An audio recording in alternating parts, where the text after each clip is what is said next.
13 जून को डिस्कस किए थे। उस टाइम पे इसका हाई था 753 का। देन आफ्टर ये पूरा ओवरऑल हमने बुलिश मूव के लिए एक्सपेक्टेशन रखी थी और अपसाइड गया भी है। इसने ऑलमोस्ट 781 का हाई लगाया।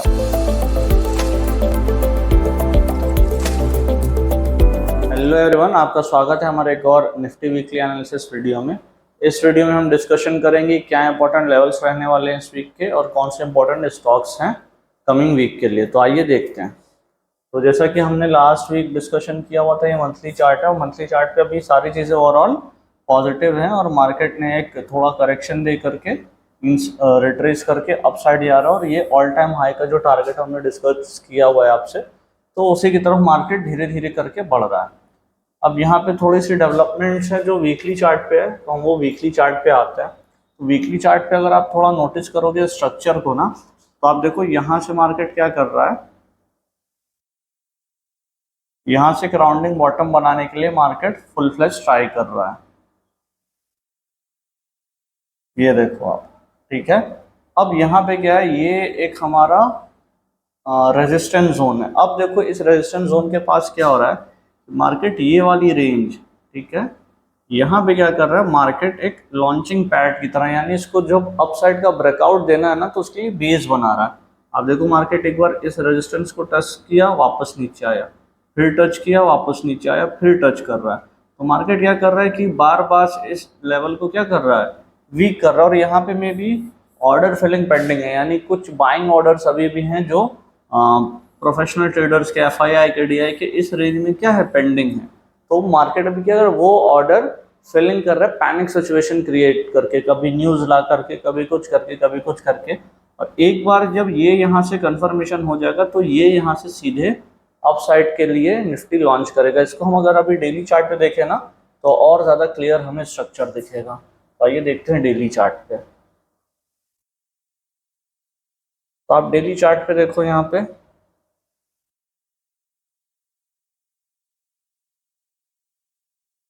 ठीक। अब डेली चार्ट पे अगर आप इसको थोड़ा नोटिस करोगे अच्छे से, तो मार्केट ने क्या किया, यहाँ पे एक राउंडिंग बॉटम पूरा बनाया है, ठीक है, यहाँ तक गए। अब यहाँ पे मार्केट देखो जिग जैग करना स्टार्ट किया, ठीक है। अब ये जोन जो है 24,500, ये बिल्कुल लक्ष्मण रेखा बन गया है डाउन साइड के लिए। जब तक ये लेवल नहीं ब्रेक होता ना, निफ्टी में कोई खतरे की बात नहीं है, कोई डरने की जरूरत नहीं। निफ्टी का अपसाइड का जो टारगेट हमारा ऑल टाइम हाई का है, वो कंफर्म है और सेफ एंड सिक्योर है। वहां तक निफ्टी जाएगा, मे बी जून में जाए, जुलाई में जाए, बट जाएगा। और इसी के लिए निफ्टी एक लॉन्चिंग पैड अपना बना रहा है, जहाँ पे मार्केट यहाँ पे अपनी ऑर्डर फिलिंग अच्छे से कर रहा है और यहीं से मार्केट शूटअप करेगा।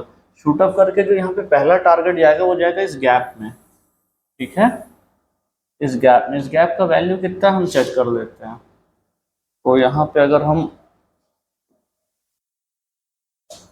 एक रेक्टेंगल ड्रॉ कर दें,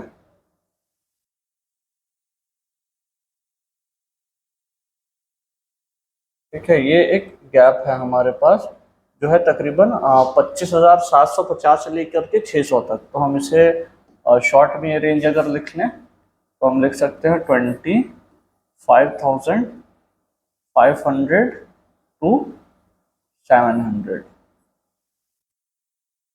मार्केट ब्रेकआउट के टाइम पे इस रेंज के लिए खुद को तैयार कर रहा है और इस रेंज के ब्रेकआउट में जो सेक्टर्स चलने वाले हैं उसमें आईटी, फार्मा, ठीक है, आप रियलिटी और कंज्यूमर हेल्थ केयर को भी ले सकते हो, ठीक है। तो ये इंपॉर्टेंट सेक्टर्स होने वाले हैं जो इस ब्रेकआउट में इंपॉर्टेंट रोल। हाँ, बैंक निफ्टी भी जो है, इसमें बैंक निफ्टी, फिन निफ्टी और फाइनेंस के स्टॉक भी इंपॉर्टेंट रोल प्ले करेंगे, ठीक है। तो ये सारे सेक्टर्स के जो मेजर स्टॉक्स हैं, जो लीडर्स हैं, उनके ऊपर आप ध्यान रखो, ठीक है। डेफिनेटली वो आपको अच्छा रिटर्न इस ड्यूरेशन में दे सकते हैं, ठीक है। तो हमारे लिए जो इम्पोर्टेंट लेवल होगा, अगर मार्केट क्या करता है 25,200 के ऊपर डेली बेसिस पे क्लोजिंग दे देता है, ठीक है, डेली बेसिस पे क्लोजिंग दे सकता है, 200 से 250 की रेंज ले लो।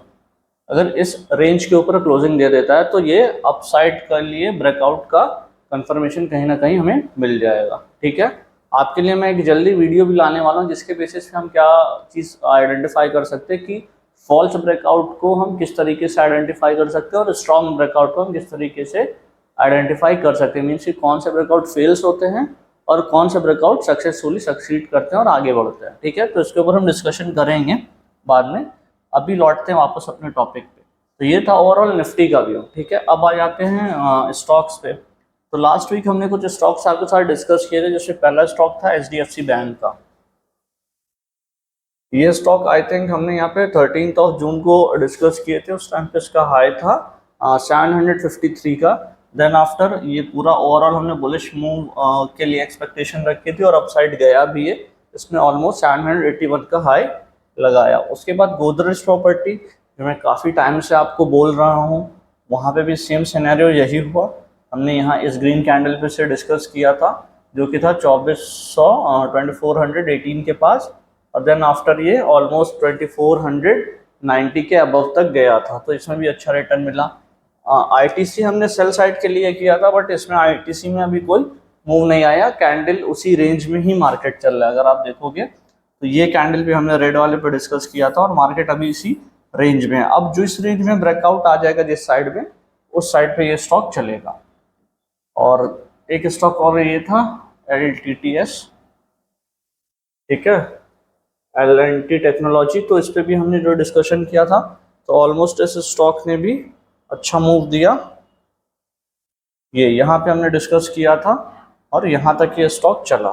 ठीक है, अब इस वीक के लिए जो पहला स्टॉक रहने वाला है वो रहने वाला बजाज फाइनेंस। रीज़न क्या है? रीज़न तो इसके कई सारे, बट एक जो चीज़ आप को क्लियरली विजिबल है, देखो एक अच्छे सपोर्ट जोन के पास है। प्लस जो हमारा इंट्राडे स्टॉक सिलेक्शन का एक वीडियो है जिसपे हमने इंट्राडे स्टॉक सिलेक्शन की स्ट्रैटेजी रिवील की है, तो उस बेसिस पे भी ये क्वालिफाई होता है, इसलिए ये इस वीक के हमारे बाइंग लिस्ट में रहने वाला है। सेकेंड स्टॉक HCL टेक है। HCL टेक में अगर आप देखोगे तो ऑलमोस्ट जो निफ्टी का पैटर्न है ना, जो अभी हम लोग ने डिस्कस किया डेली चार्ट पे, आप देखो उसी तरीके का कुछ पैटर्न यहाँ पे भी डेवलप हो रहा है। ठीक है, अगर आप देखोगे यहाँ पे तो आप देखो ये पूरा राउंडिंग बॉटम लाइक स्ट्रक्चर, और इसमें अगर आप देखोगे तो इस तरीके का हेड एंड शोल्डर के साथ भी ये चल रहा है। तो ठीक है, इस तरीके से ये हेड एंड शोल्डर के साथ भी चल रहा है। और यहाँ पे ये वापस से वही लॉन्चिंग पैड जिसका हम जिक्र आपसे कर रहे थे, HDFC कहीं ना कहीं HCL टेक कहीं ना कहीं बना रहा है। तो इसमें अपसाइड मूव हम इस वीक एक्सपेक्ट कर सकते हैं। तो इस वीक ये भी हमारे बाइंग लिस्ट में रहने वाला है। लास्ट स्टॉक जो है हमारी इस लिस्ट में वो है अपोलो टायर।